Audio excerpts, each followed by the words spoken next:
नमस्कार मंडळी. ठरलं तर मग या मालिकेमध्ये पुढील काही भागांमध्ये आपल्याला जबरदस्त ट्विस्ट बघायला मिळणार आहे. कुसुमताई घरामध्ये बसलेली असताना प्रतिमा येते. प्रतिमा तिच्या स्टॉलवरून आलेली असते. कुसुम तिला विचारते की विक्री झाली का स्टॉलवरती.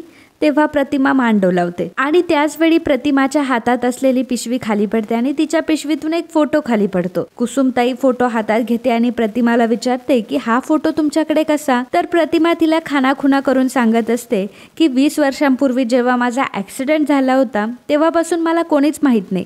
मला आठवत पण नाही माझ्या कुटुंबामध्ये कोण कोण राहत होतं, पण कदाचित ही माझी मुलगी असेल असं तिला वाटत असतं. कुसुमताई जेव्हा तो फोटो बघते तेव्हा तो सायलीच्या लहानपणीचा फोटो असतो आणि मग कुसुमताईला अचानकपणे आठवतं की हा फोटो तर सायलीचा आहे. आश्रमात असताना मधुभाऊंनी मला एकदा सायलीच्या लहानपणीचा फोटो दाखवला होता आणि त्यात दिसणारी मुलगी आणि ही मुलगी तर सारखीच. प्रतिमा कुसुमताईला विचारते की तुम्ही हिला ओळखता का. तेव्हा कुसुमताई म्हणते की ही माझी बहीण आहे. म्हणजे लहानपणी आश्रमामध्ये माझी बहीण अशीच दिसायची. त्यामुळे आता प्रतिमाला सुद्धा सायलीला भेटण्याची खूप इच्छा होते, कारण ती आपल्या मुलीसारखी दिसते म्हटल्यावर तिला सायलीला भेटण्याची खूपच इच्छा होते. प्रतिमाला आता सायलीला भेटायचं असतं आणि सायलीला सुद्धा प्रतिमाला भेटायचं असतं. त्याच्या मागचं कारण हे असतं की हॉस्पिटलमध्ये प्रतिमाने सायलीला रक्त दिलंय ही गोष्ट कुसुमताईने सायलीला सांगितलेली असते आणि त्या बाई आता आपल्याच घरी राहत आहे हे जेव्हा सायलीला समजतं तेव्हा सायलीला सुद्धा त्यांना भेटण्याची खूपच इच्छा होते. कुसुमताईला आता डाऊट आलेला असतो की ही प्रतिमा असणार आहे आणि सायली म्हणजे प्रतिमाचीच मुलगी असणार आहे आणि प्रिया फक्त तन्वी असल्याचं नाटक करतीये. त्यामुळे ही गोष्ट कुसुमताईला आता सायलीला सांगायची असते. कुसुमताई सायलीला फोन करते आणि तिला सांगते की मला तुला भेटायचं आहे आणि मी तुझ्या घरी येते. तेव्हा सायली तिला म्हणते की कुसुमताई, अगं मागच्या वेळी तू आली होती तेव्हा काय झालं होतं माहिती आहे ना. तू आपण बाहेर कुठेतरी भेटूयात ना, पण तू घरी येऊ नकोस. परंतु कुसुमताई तिला म्हणते की नाही, खरंच खूप महत्त्वाचं आहे, मला घरी येऊनच बोलावं लागेल.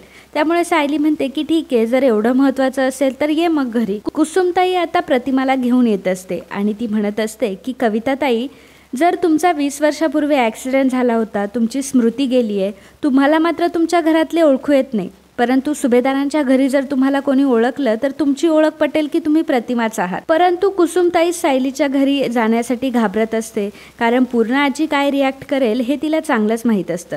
त्यामुळे जर पूर्ण आजीसमोर आपला पचका झाला तर पूर्ण आजी पुन्हा आपल्याला घराबाहेर काढेल. आणि ती प्रतिमाला सांगते की कविताताई, तुम्ही इथेच थांबा, म्हणजे सायलीच्या घरामध्ये प्रतिमा आणि प्रतिमाच्या मुलीचा फोटो आहे असं मला सायलीने सांगितलं होतं.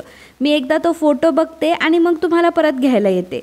असं म्हणून आता कुसुमताई एकटीच घरामध्ये गेलेली असते आणि प्रतिमाला तिने बाहेर ठेवलेलं असतं. प्रतिमा आता बाहेर उभी असते. कुसुम घरामध्ये येणारच असते तर पूर्ण आजीला बाहेर कोणीतरी आल्याचा भास होतो, कारण प्रतिमा तिच्या जवळ असते आणि तिला ते भासत असतं. तर प्रतिमा जेव्हा घराबाहेर उभी असते तेव्हा घरातून एक छोटीशी मुलगी बाहेर येते आणि आई आई असं म्हणतीये असं तिला भास होत असतात. खरं तर ते तिला खूप ओळखीचं वाटायला लागतं आणि प्रतिमाच्या स्वागतासाठी काही लोक तिथे जमले, परंतु ते लोक कोण आहेत हे तिला आठवत नसतं. प्रतिमाला 20 वर्षापूर्वींचा हा प्रसंग आठवत असतो. ते घर तिला ओळखीचं वाटू लागतं, परंतु 20 वर्षापूर्वी तिचे जे माणसं होते ते तिला आठवत नसतात. कुसुमताई आता घरामध्ये आलेली असते. सायलीला सुद्धा भीती वाटत असते की पूर्ण आजी कुसुमताईचा अपमान करते की काय. तर अस्मिता लगेचच कुसुमला म्हणते की काय ग कुसुम, मागच्या वेळी तुला जेव्हा पूर्ण आजी बोलली ते काही कमी झालं का. कुसुम म्हणते की नाही, यावेळी माझं एक महत्त्वाचं काम आलं तुमच्याकडे म्हणून मी आली आहे. माझ्याकडे एक ताई राहतात आणि त्या ताईंचं तुमच्याशी काहीतरी नातं असावं मला असं वाटलं, म्हणून मी त्यांना तुमच्याकडे घेऊन आली आहे. पूर्ण आजी म्हणते की आता कुठल्या अनाथ आश्रमातल्या लोकांना तू आम्हाला भेटवायला घेऊन आली आहे. तेव्हा कुसुम प्रतिमाला म्हणते की ताई तुम्ही आतमध्ये या. प्रतिमा जेव्हा घरामध्ये येते तेव्हा प्रतिमाला बघून आता सर्वांना मोठा धक्का बसलेला असतो. प्रतिमाला बघून आता सर्वांच्या पायाखालची जमीनच सरकलेली असते. प्रिया सुद्धा तिथे आलेली असते आणि प्रतिमाला बघून प्रिया लगेचच नाटकं करायला लागते. ती लगेचच तिच्या जवळ जाते आणि म्हणते की आई तू इथे कशी काय. परंतु प्रतिमा तिच्या बोलण्याकडे जराही लक्ष देत नाही आणि ती फक्त सायलीकडे बघत असते, कारण सायली एकटक प्रतिमाकडे बघत असते. दोघीही मायलेकी मायेने एकमेकींकडे बघत असतात आणि मायेने एकमेकींकडे ओढवल्या जात असतात. पूर्ण आजीला मात्र प्रतिमाला बघून खूपच आनंद झालेला असतो. ती जाऊन प्रतिमाला मिठी मारते आणि म्हणते की प्रतिमा तू आलीस. परंतु प्रतिमाला काहीही आठवत नसतं, परंतु तरीही एका मोठ्या सत्याचा इथे उलगडा झालेला असतो. तर मित्रांनो, पुढील काही भाग बघणं खूपच इंटरेस्टिंग असणार आहे. त्यामुळे जर तुम्ही नवीन असाल तर प्लीज चॅनलला सबस्क्राईब करा आणि बेल आयकॉनवरही क्लिक करा। आणि हा जर व्हिडिओ तुम्हाला आवडला असेल तर व्हिडिओला लाईक आणि कमेंट करायला अजिबात विसरू नका। धन्यवाद।